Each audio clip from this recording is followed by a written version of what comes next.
Bienvenue dans Esprit Libre, je suis Catherine. Ici, on parle de parentalité décomplexée et d'entrepreneuriat. Et oui, je suis de retour après 2 mois sans épisode, parce que parfois le rythme d'un podcast, c'est intense, parce que la vie passe par là. Et parce qu'être femme, maman, entrepreneur, ça demande aussi des ajustements. Alors je reviens, mais je reviens pas seule. Aujourd'hui, j'ai le plaisir d'accueillir Héloïse, conseillère en allaitement, une femme douce, sensible, profondément à l'écoute des femmes et des mamans. J'ai vraiment adoré cet échange. On y parle d'allaitement, bien entendu, mais surtout de confiance, de corps, d'émotion et puis de ce lien si particulier entre une mère et son enfant. Alors que vous soyez en plein dedans, que ce soit derrière vous ou que cela fasse simplement remonter des souvenirs, j'espère que cet épisode vous touchera autant qu'il m'a touchée. Je vous laisse découvrir notre conversation. Bonjour Héloïse, Bonjour, comment tu te sens aujourd'hui? très bien et toi? Ben ça va, ça me fait plaisir de te rencontrer parce qu'on s'était jamais vu en amont. Oui, Et donc on se retrouve aujourd'hui pour le podcast. On a mis du temps à le mettre en place. oui. Mais c'est cool, je suis contente, on a réussi à trouver un temps pour le faire. Pour les personnes qui nous écoutent, je vais te demander de te présenter parce que moi je te suis, sur les réseaux sociaux donc je sais un peu ce que tu fais. Donc est-ce que tu peux te présenter à nous? Alors je m'appelle, Héloïse Éléonore et j'ai lancé le projet Les Villages en janvier 2026. Bonne année. Carrément. Et ce projet Les Villages, c'est de l'accompagnement périnatal et facilitatrice d'allaitement à proche à pas de mois. Alors en quoi ça consiste? Je vais chez les mamans pour faire du soutien logistique, ménage, cuisine, les accompagner dans leur allaitement, en soutien émotionnel et en prévention et sensibilisation. Et j'ai également un réseau de professionnels de santé pour pouvoir les rediriger et les accompagner, auquel cas si je vois des difficultés. Trop bien, c'est tellement beau. On t'a ben c'est vrai, c'est super beau ce que tu dis et comme on disait tout à l'heure, en aparté, il y a un grand besoin en France de tout ça et je trouve intéressant que tu parles de la logistique, alors on reviendra là-dessus. Mais effectivement, la logistique, après postpartum, on en parle, très peu, alors que finalement ça prend, beaucoup, beaucoup, beaucoup, beaucoup, beaucoup de temps, le ménage, la cuisine et tout ça. Est-ce que tu peux nous dire un peu, ce qui t'a amené à devenir, conseillère en allaitement? Hem, En fait, c'est venu d'une envie. Pendant des années, je voulais accompagner les mamans, pour les soutenir dans la parentalité. Et en devenant moi-même maman, j'ai voulu, allaiter et par chance, je me suis formée, sur le tiers-allaitement, en OK, prépartum et j'ai bien d'accord. fait parce que mon fils a eu beaucoup de difficultés et moi aussi et du coup, être formée avant et avoir approfondi après avec la formation à pas de moi, a clairement sauvé mon allaitement à de nombreuses reprises. Voilà. OK. Donc c'est nourri de mon vécu à moi et du vécu de toutes les mamans, que j'ai pu croiser en échangeant avec elles en étant, avant j'étais aide à domicile. D'accord, OK. Donc il y Voilà, avait quand même déjà ce truc de soutien auprès, des personnes. tout à fait. Faire du prépartum? Oui, Tu peux nous dire un petit peu, la signification? Je suis pas sûre que tout le monde sache, si tu peux m'en parler un peu? le prépartum, c'est avant l'accouchement. Donc ça de commence au projet d'enfantement. D'accord. Donc ça peut être, parcours, PMA, ça peut être, parcours d'adoption, puis la grossesse et enfin, jusqu'au moment où, l'enfantement, l'enfant est là. Viens nous voir. C'est ça, c'est tout ce qui se passe avant. Selon toi, quel est le plus grand mythe autour de l'allaitement? Alors j'ai une petite idée. Je sais pas toi si, pour toi c'est quoi, ouais, le plus grand mythe? Je dirais que, allaiter, c'est difficile. Ça peut être difficile si on est mal accompagné, mal informé ou qu'on se retrouve, épuisé sous les injonctions et les préjugés sur l'allaitement. On se sait, n'est-ce pas? C'est quel essaye effectivement. Voilà. Mais dans les faits, il y a beaucoup de mamans qui allaitent dans le monde entier Oui. et on n'entend pas du tout parler de difficultés, particulières, surtout en Occident parce qu'on a perdu ce savoir et c'est en train de revenir. Ouais, c'est vrai, j'avais jamais, fait attention à ça. C'est vrai qu'on l'a perdu dans les autres pays, on n'entend pas parler quoi. Ils font pas de c'est naturel quoi, dans certains pays. Il y a de la transmission intergénérationnelle, Il peut y avoir un côté, spirituel, ou pas d'ailleurs.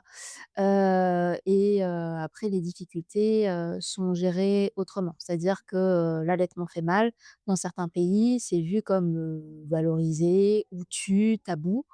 En France, on sait aujourd'hui que l'allaitement ne doit pas faire mal et auquel cas, il y a des beaux métiers comme les IBCLC, les sages-femmes qui se forment sur l'allaitement, qui sont là pour Oui, de plus accompagner. en plus. Ouais. Pourquoi l'allaitement, pour toi, ça reste un sujet et aussi une charge, et je pense que aussi que c'est comme ça, c'est, pour moi personnellement, ça a été une charge émotionnelle. L'allaitement, en fait, prend en compte beaucoup d'hormones et il y a un lien aussi parent-enfant qui est, différent qu'au biberon parce que la tétée, ce n'est pas qu'alimentaire et on a tendance à l'oublier. Ce que j'allais dire, ouais, on l'oublie. Voilà ce qui fait qu'on se met une pression des fois monstrueuse en disant: «Je comprends pas pourquoi mon bébé tète tant» et des fois, ça peut être juste de la réassurance. Ça peut être, des évolutions de l'enfant, les poussées de croissance et d'apprentissage et quand on sait, on le vit carrément mieux ça fait que la charge émotionnelle est un peu plus diluée. Après ça reste intense parce que c'est un rapport de son corps à Oui. disposition d'un autre corps, alors qu'avec le biberon, il y a un côté un peu plus, détachement par l'objet. Mais il est tout à fait possible d'allaiter avec le biberon, hein. Mais, Oui, ce avec le ouais, tire-lait et tout à fait. Tous les allaitements sont valables avec, les cups, il y a plein d'outils différents.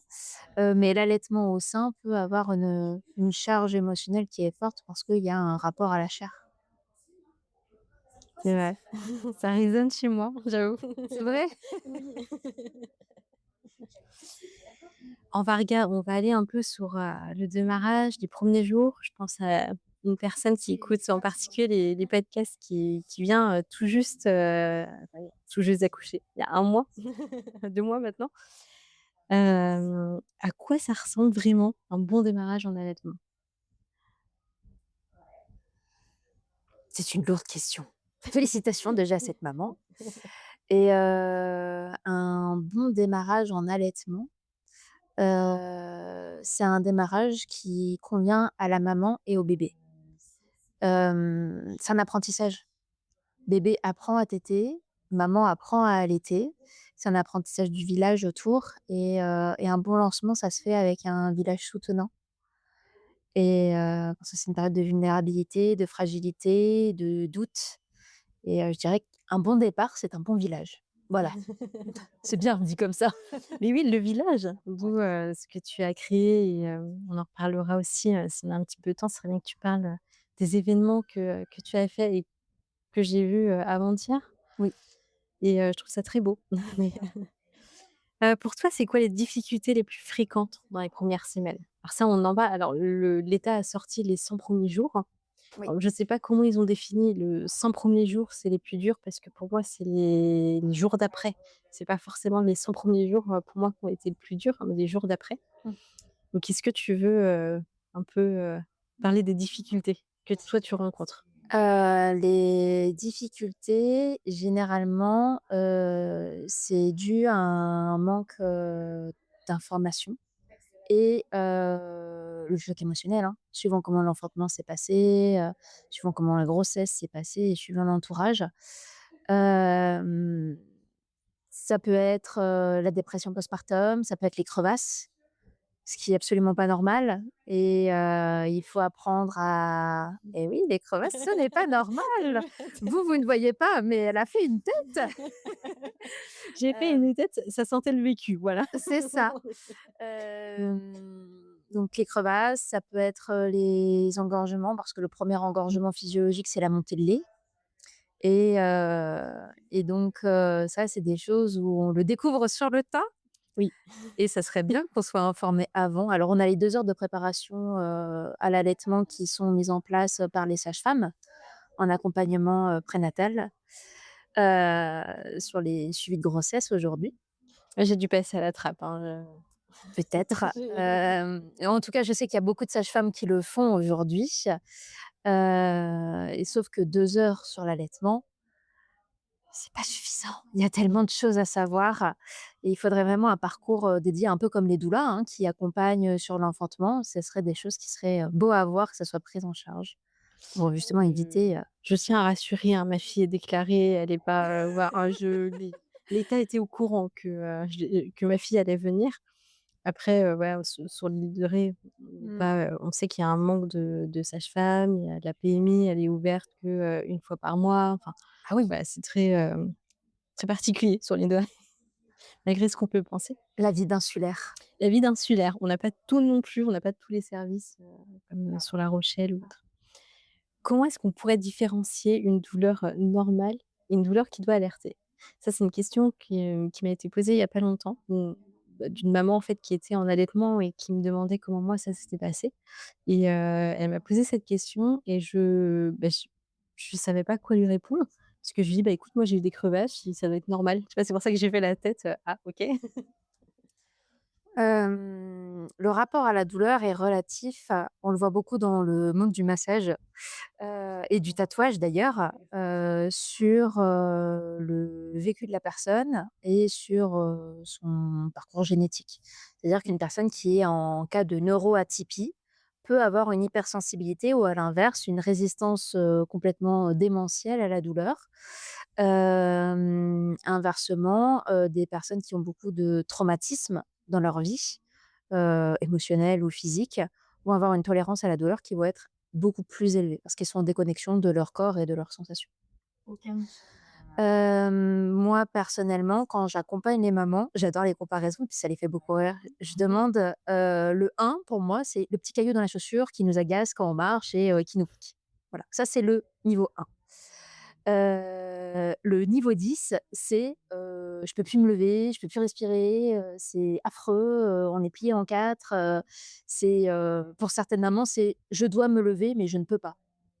C'est bête, hein, mais pour certaines mamans, c'est ça et tout ce qui a attrait, aux petites questions que je peux poser. Est-ce qu'il y a des saignements? Est-ce qu'il y a des rougeurs, des écoulements anormaux, des choses comme ça? Je ne fais pas traîner, je dirige directement vers le domaine du médical. Parce que des fois, des mamans ne le savent pas et se disent: «C'est pas si grave, c'est normal», alors que ça l'est pas du tout. Donc je préfère, avoir un avis, certain parce que je suis Médical, pas du ouais. médical justement, plutôt que les laisser errer et se mettre en danger. Tu éviter, enfin, je connais une personne, elle a déjà quand même chopé une infection, voilà, juste parce qu'effectivement, on pensait que c'était normal, alors qu'en fait, ça l'était pas du tout. Qu'est-ce que tu dirais à une maman qui pense: «Je n'y arrive pas, mon corps ne sait pas faire»? Aïe, Tu aïe, aïe, sûrement aïe, déjà aïe, entendu des milliers de fois. cette phrase. Le corps sait faire. On est le seul être, vivant sur cette planète à se dire: «On va boire le lait d'une autre espèce». Alors déjà, il faut le savoir. Oui, c'est vrai. C'est vrai, c'est vrai. Donc si l'espèce humaine est vivante depuis des milliers d'années, c'est que le corps humain sait faire. C'est formidable quand même de le Tu vois? savoir. C'est rassurant. Nous sommes formidables. Nous sommes formidables. On crée du lait naturellement. Hem, Généralement, les mamans qui posent ce type de questions sont des mamans, que je dis au bout du Rolls. Par rapport à leur parcours, qui peuvent être plus ou moins difficiles ou à leur environnement qui est plus ou moins favorable à l'allaitement et tout de suite, je vais être sur la déculpabilisation. Oui. Tu sais faire, aie confiance en toi et qu'est-ce qui est difficile pour toi maintenant? Comment on peut te soulager? C'est quoi ta priorité? Ton besoin? Et tu penses que des fois, en fait, moi, je pense que ça a un lien. Hem, je pense qu'il y a des mamans, qui n'arrivent pas à allaiter parce que derrière, il y a une charge mentale, en fait, on parlait de logistique, Mmh. un petit peu tout à l'heure. Ouais, ce côté, et moi, ça m'est déjà arrivé où j'ai accouché, en fait, de mon compagnon, on était en pleine saison, en plein mois de juin, donc Mmh. lui commençait, la saison et il fallait qu'il aille travailler Ouais. pour, Nice 3.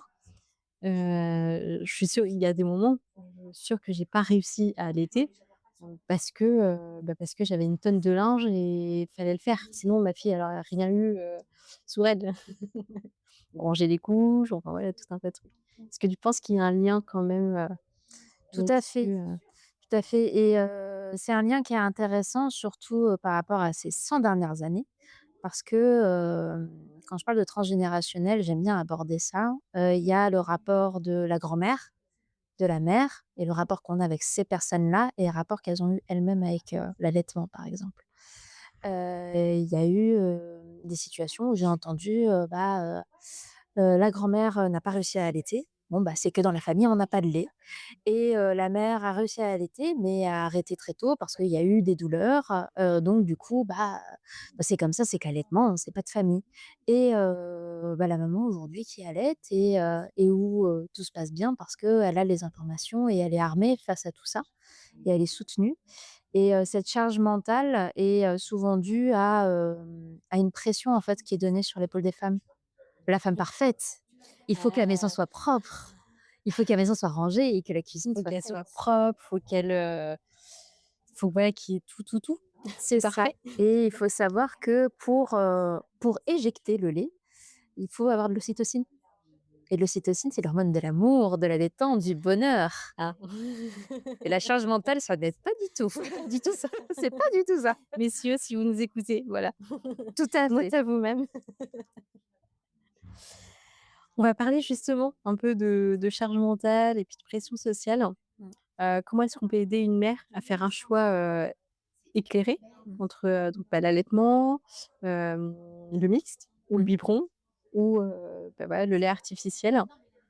Est-ce que, comment est-ce qu'on pourrait faire un choix? Alors, le choix, de toute façon, la maman le fait, elle-même tout seule. Voilà, c'est vraiment une relation intime avec son corps. Je dis: «Qu'est-ce que tu veux, toi?» Voilà. Personnellement, au début, je voulais pas du tout allaiter au sein. Donc je me suis préparée pour faire un tir-allaitement exclusif parce que je voulais absolument allaiter. Voilà. Il y a des mamans qui, vont échanger avec moi, qui vont me dire, «Je sais que papa participe et avoir un biberon». OK. Après, à savoir mixte ou pas mixte, ça dépend à quel point, elle accepte, par exemple, sa réponse au tire-lait à la machine, si elle accepte, d'utiliser la machine, parce qu'il y a des mamans qui veulent pas, tout Oui, qui ont simplement. pas, tu vois, j'en ai connu moi des femmes qui voulaient pas le tiers-lait et puis en plus celle de la sécu, j'avais vu, c'est vraiment la grosse machine qui fait, Mmh. vache, carrément pour dire un peu les termes. Ça Oui, fait oui. vraiment, tirer le lait et ouais, effectivement, j'ai eu des copines, qui m'ont aussi: «Non, pas de tire-lait», parce qu'elles se sentaient pas, ouais, elles se sentaient un peu comme un animal, quoi. Voilà, donc c'est vraiment un rapport très intime, à elle-même. À partir du moment où on écoute ce que veut vraiment la maman, c'est le vrai pourquoi. C'est comme ça qu'elle Mmh. dirait Maïane, si tu m'entends. C'est le vrai pourquoi qu'on va chercher. Pourquoi, elle souhaite allaiter, comment elle souhaite allaiter et à partir de là, moi, mon travail, c'est de suivre le projet des parents et leurs besoins. Est-ce que tu penses qu'on peut parler un peu de pression, de allaiter à tout prix? Alors moi, c'est le ressenti que j'ai aujourd'hui, au niveau des réseaux sociaux où, donc il y a beaucoup de conseillères en allaitement qui sont sur TikTok et c'est tout à fait leur droit. Mais je trouve qu'il y a un côté un peu agressif envers les mamans pour Oui. dire, par exemple, quand on nous dit, «Non mais, c'est l'enfant qui décide quand il arrête, l'allaitement». Moi, j'ai arrêté parce que je ne pouvais plus, j'étais fatiguée et je me sens, alors on pourrait faire un peu de la psychologie, voilà, de comptoir en disant: «Oui, mais parce que tu te sens concernée et parce que tu fais pas les choses bien». Mais je pense, qu'il y a un côté, ouais, agressif aujourd'hui des réseaux sociaux et tout ça pour en revenir, ouais, est-ce qu'on peut parler, ouais, d'une pression? Est-ce que toi, tu la vois un peu cette pression sur les réseaux sociaux? Oui, il peut y avoir une pression, à l'allaitement, on va pas se mentir. Après les réseaux sociaux fonctionnent, sur le principe, du buzz et de l'information, flash et agressive. Donc c'est peut-être aussi Mmh. pour ça qu'on voit beaucoup ce type de contenu particulièrement être mis en avant. Hem, donc la pression, je dirais, est uniquement due aux réseaux sociaux. Voilà. Dans la vraie vie, au quotidien, sans les téléphones et les ordinateurs, en réalité, tout est fait pour aller contre, en France en tout cas, l'allaitement. C'est très difficile d'allaiter. Oui. Hem, Moi, ce que je dis souvent aux mamans, c'est: «Est-ce que ça te fait du bien? Non? Bah, à la poubelle». Si une maman, dans son corps, dans sa vie, dans sa tête, ça ne va plus parce que physiquement, elle n'en peut plus d'allaiter, on va essayer de suivre le flow. Est-ce qu'il y a des choses qu'on peut alléger? Et auquel cas, si elle souhaite continuer plus longtemps, on va faire en sorte d'écouter et de faire continuer plus longtemps en faisant des ajustements. C'est souvent ça aussi qui fait qu'on arrête Oui. précocement. Ou en fait, on est au bout du rôle, c'est on n'en peut plus quoi, aidez-moi. Oui, c'est vrai, ouais. Voilà. Souvent, il y a ça, ouais. Et et aussi l'entourage qui parfois peut dire: «Non mais c'est bon, il a 6 mois, vas-y, puis des nouveau quoi». Mais maintenant, en fait, dès qu'ils ont, 2-3 mois, on nous dit: «Ouais, j'ai déjà eu la réflexion» ou Ouais. un anniversaire, j'avais laissé ma fille une nuit, voilà, en 2 mois. Mmh. Heu, je retourne chez moi pour, l'allaiter forcément le lendemain parce que j'avais prévu le lait mais ouais, je voulais l'allaiter. Elle dit: «Ah c'est bon, elle a 2 mois, c'est déjà pas mal». Non, elle a que 2 mois, elle vient, à peine de sortir de mon corps, enfin. Il faut savoir que, le sevrage anthropologique de notre espèce se fait entre, 3 ans et 7 ans. C'est énorme, hein? C'est énorme. On ne dirait pas comme ça. J'ai des témoignages de personnes qui ont plus de 90 ans, qui ont allaité leurs enfants jusqu'à, 7 ans sans aucun problème et c'était Oui, normal. c'est normal. Et c'est fou de se dire qu'en 100 ans qu'il y a eu une si grosse, différence, en termes de vision de l'allaitement. Mais ça vient aussi d'un parcours de féminisation, hein, les années 70, libération de la femme, Oui, elle voulait avoir le choix et c'est ça. ce qui est pas plus mal, hein, je pense, mais mon compagnon, il a été allaité très, très longtemps. Il va très bien aujourd'hui, donc pour les personnes qui sont un peu comme avec moi, il va très, très bien, il est en Il ne pleine t'aide forme. plus sa maman? Non, Oh waouh! non, non, il va très, très bien. On va parler un peu des situations, sensibles. Heu je vais revenir parce que j'ai noté. Qu'est-ce qu'on va faire en cas de crevasse? Heu, la baisse de lactation, même si je n'allaite plus et que, j'ai pas l'intention d'avoir un autre enfant, mais je sais que ça peut servir parce que je pense que ça m'aurait bien aidée aujourd'hui, En cas de crevasse, en première intention, on peut, mettre, du lait, tout simplement, son lait maternel qui est hyper cicatrisant, sur, ces mamelons, de l'huile de coco qui est également antifongique et très nourrissant et qui permet de protéger, sur la peau, pour éviter la sensibilité et qui est OK pour bébé pour retéter après, c'est quand même important. Il y a également des, produits qui ont été élaborés pour aider à la cicatrisation, je pense à la marque, Melicare par exemple avec, du miel, stérilisé. OK. Ouais, il y a des beaux produits, hein, aujourd'hui Oui, qui sont développés, hein. La lanoline, même si aujourd'hui, on tend à faire attention, à la lanoline. Et la deuxième intention, c'est, voir, quelqu'un spécialisé en allaitement. Une facilitatrice d'allaitement, une IBCLC, des personnes qui sont formées régulièrement pour pouvoir revoir, la position, l'accordage, nous on appelle ça, entre la maman et le bébé, voir s'il y a des difficultés de succion, des troubles oro-myofasciaux, on appelle ça. Des professionnels aujourd'hui sont formés spécifiquement sur ce type de sujet, en Charente-Maritime, des ostéos, des kinés. Je pense au réseau, Pédiateam qui, peuvent, faire, une approche globale sur le sujet et rediriger vers des très, très bons professionnels. Et ensuite, tout ce qui est lié au bien-être, en fait. Parce que c'est dur de vivre les crevasses. Ouais. Ouais, je sais, c'est très, très douloureux. Donc le temps que les choses se fassent, pour certaines mamans, il peut être intéressant de faire, de l'expression mécanique. Si vraiment c'est ouais, insupportable, mettre au sein bébé, on est en terreur, la machine peut être, une solution pour, maintenir la lactation et poursuivre l'allaitement pour ouais, pour éviter le alléger, complément de lait. Ouais. et c'est vrai que c'était bien, moi, enfin, ouais, je l'avais fait. Au bout d'un moment, je l'avais fait, j'avais tellement de Mmh. crevasses que, je dis: «Bon là, il me faut une pause là» Mmh.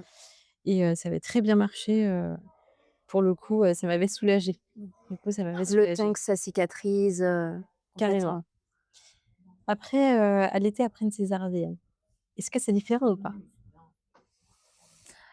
Il peut y avoir des ajustements qui peuvent être faits pour éviter d'appuyer sur la cicatrice, tout simplement pour, permettre, le repos de la mère, et c'est un accouchement quand même, qui demande une Mmh, opération, ouais. extrêmement difficile.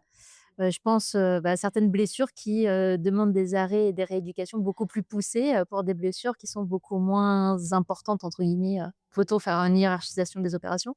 Mais Mais, j'ai toute ma compassion. Les femmes qui ont subi une ouais, césarienne, elles ont la compassion tout à fait. totale. Donc allaiter, c'est possible, mais faire un Mais accompagnement c'est peut être pas mal. différent. C'est ça. Est-ce qu'on peut relancer un allaitement après un arrêt? Oh oui, oui, oui, oui. Je suis spécialisée en tiers-allaitement. Je fais de la formation continue avec, Mama Lactée, Manon Link, qui est IBCLC aux États-Unis. Elle est franco-américaine. Donc, il y a des mamans là-bas, elles reprennent le travail direct après l'accouchement, pauvres d'elles. Et donc la machine est très, démocratisée et donc ils ont des tonnes de tétrales différentes. Ils ont un recul, depuis des années sur le sujet, et j'essaie d'importer ça en France pour faire des essayages de tétrales à domicile, avoir un matériel adapté et un rythme adapté suivant les mamans. La question c'était C'est est-ce qu'on peut relancer un allaitement après un ouais. arrêt? Ouais, ouais, ouais. On peut relancer après un arrêt, dans les cas, par exemple, de mamans qui ont eu un sevrage, influencé par des médecins qui étaient pas formés et qui ont préconisé l'arrêt de l'allaitement à 2 mois, 3 mois. J'ai accompagné une maman au début de sa relactation, à 6 mois, postpartum. Mais ça peut se faire, par exemple, si aujourd'hui, j'ai envie, on a dit que c'était jusqu'à 7 ans un Ouais. allaitement. Ma fille, elle en a 4. Est-ce que, là, je pourrais réallaiter, alors que ça fait 4 ans, enfin 3 ans et demi, Tu peux. ah ouais? Ouais. C'est génial Il ça. y a, même, des cultures dans le monde où, les grands-mères vont relancer une lactation. La lactation, c'est très simple, c'est stimulation. Plus on stimule, plus on extrait de lait, plus on va avoir de lait. Voilà, c'est lait à bas, et donc, pour soutenir les mamans, parce que dans les cultures comme ça, plus tribales, on va dire, ou nomades, les mamans, des fois, doivent s'absenter sur plusieurs jours.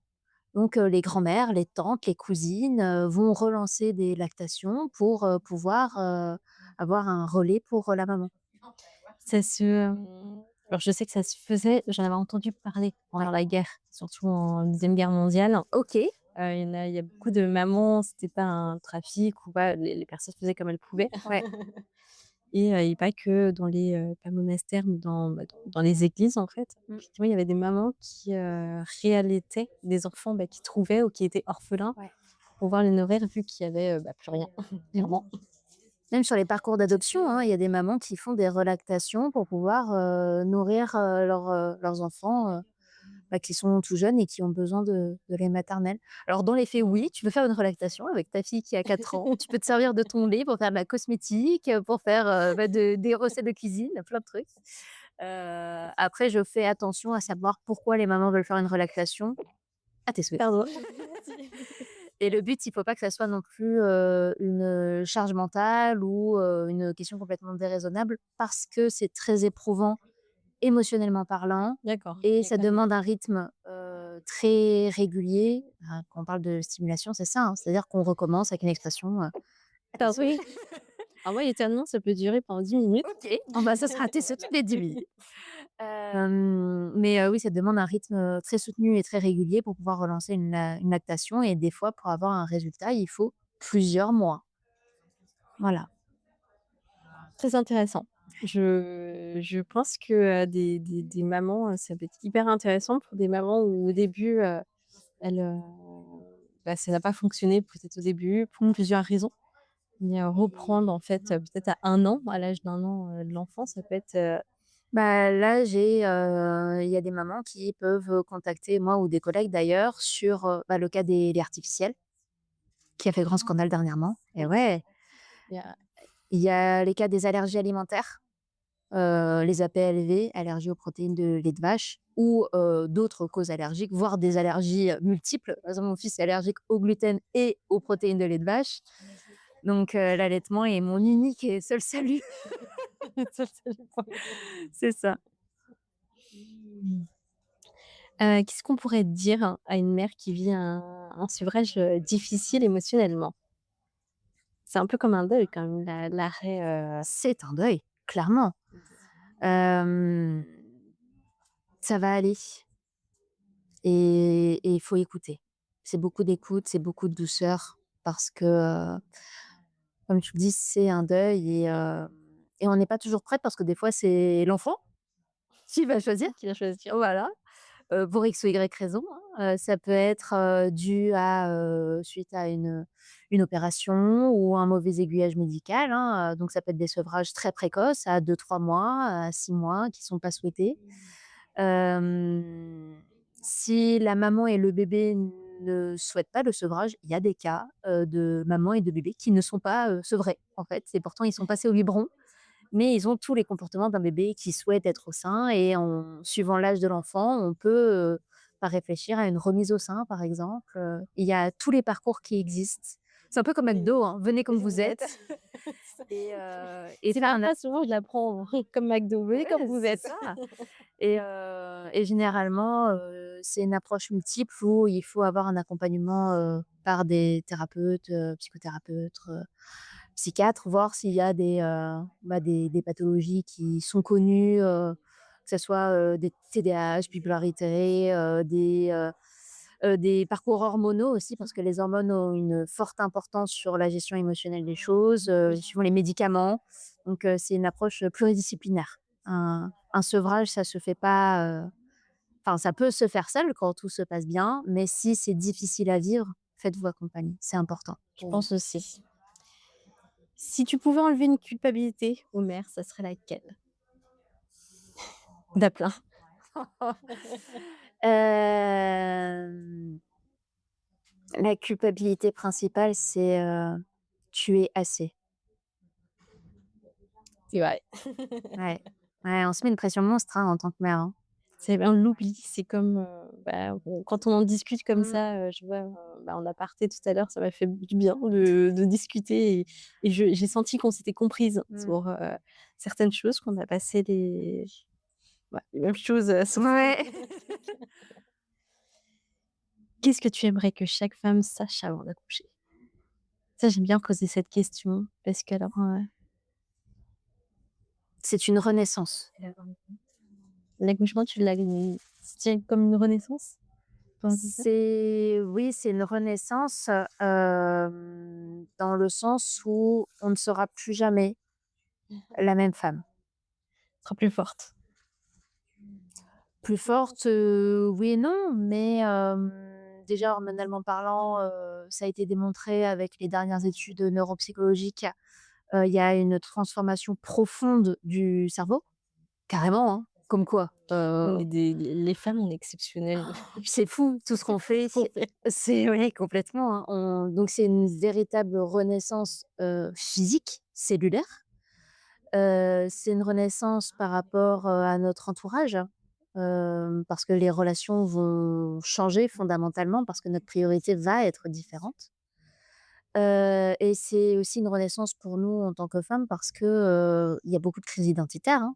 On va pas se mentir Oui. sur cette période-là en se disant: «Bah, je ne suis plus celle que j'étais avant, celle que je suis aujourd'hui, est-ce que c'est vraiment moi? Et celle que je serai dans quelques années, qui je veux être? Quelle mère je veux être?» Le rapport, bah, à ses parents, ses grands-parents, ceux qu'on souhaite reproduire ou pas. Et ouais, c'est vraiment ça, hein. Faut se préparer, c'est une renaissance complète. On réinvente son C'est monde. c'est un truc, hein.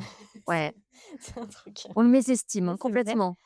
C'est ouais, c'est quelque chose d'assez incroyable. Après ça, c'est mon avis, mais je pense que, ouais, la parentalité est alors je parle pour les femmes, mais je pense, ouais, c'est un Mmh. je dis, ouais, renaissance, c'est un bon mot, en fait. J'avais pas Ouais. pensé à ce mot-là, mais j'aime beaucoup. Sans connotation, hein, négative, positive ou autre, ça reste une évolution, mais Ouais, waouh! mais ça va être, c'est quand même quelque chose où on change. Enfin, moi, c'est ce Ah que oui. je me suis, et je parlais de force tout à l'heure parce que c'est ce que j'ai ressenti, Ouais. au moment de l'accouchement. Je me suis dit: «Mais en fait, je savais même pas que j'avais cette force Mmh. de vouloir, vivre, Oui. heu, d'aimer, quelqu'un plus que ma propre personne». C'est Alors sacrificiel. alors c'est peut-être égoïste quand je dis: «Je m'aimais beaucoup, avant ma fille», mais c'est la vérité. En fait, je dis la vérité. Je pensais pas et tant qu'elle n'était pas là, je n'imaginais pas que je pouvais aimer quelqu'un, Mmh. mais à un point, de mesurer, j'ai envie de dire. Complètement. Selon toi, et on va finir, sur cette belle, phrase, qu'est-ce que ça veut dire pour toi, être une mère, libre aujourd'hui? Waouh! La notion de liberté, c'est pas pour rien, hein, qu'on le voit en cours de philo. Pour moi, être une mère libre, c'est être une mère qui est, libre d'avoir des passions, d'avoir du temps pour soi, mais également libre de déverser tout son amour et tout son temps pour son enfant. C'est un respect mutuel, en fait, entre, son corps, son esprit, son alignement, tête-cœur, j'aime bien dire ça, un alignement tête-cœur. Parce que, je crois qu'on a assez vu de justement de mères sacrificielles, Ouais. de voir, bah, nos aïeuls, épuisés et pour moi la liberté, ça passe par cet équilibre qui est, libre à chacun, hein. Franchement, on a toutes Tout à nos fait. propres limites, mais, ça passe par l'écoute de soi. Voilà. Merci beaucoup, Louise. Avec plaisir, merci à Ce, toi. podcast, rapide parce que j'ai encore plein de questions, à te poser. Donc, je pense qu'il y en aura un deuxième parce on n'a pas eu le temps de voir tout ce que j'avais envie de voir avec toi. Avec plaisir. Mais, vraiment merci pour ce podcast.